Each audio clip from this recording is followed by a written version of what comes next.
جب اللہ ایک راہ بند کرتا ہے تو اس کے بدلے 10 اور راہیں کھول دیتا ہے۔ اللہ کب تمہاری دعاؤں پر کن کہہ دے تمہیں تو یہ خبر بھی نہیں۔ تم یہ یاد رکھنا، جتنی بار اللہ سے دعا مانگو گے وہ سب دعائیں آسمان پر اکٹھی ہوتی جائیں گی۔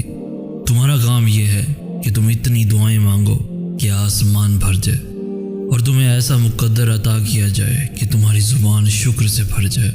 ہو سکتا ہے ان سب دعاؤں کو اکٹھا کر کے تمہارے مقدر کو بدل دیا جائے۔ کیا پتہ تمہارے انتظار کا اجر تمہیں ملنے ہی والا ہو، کیا پتہ اللہ تمہاری کہانی معجزے سے مکمل کرنے ہی والا ہو۔ ممکن ہے کہ اگلے پل تمہاری دعا کو کن کا پروانہ مل جائے۔ پریشان کیوں ہوتے ہو؟ اللہ نے تمہارے لیے بہت کچھ سوچ رکھا ہے۔ دیکھنا جلد ہی اللہ تم تک ناممکن ذریعوں سے مدد بھیج رہے ہیں۔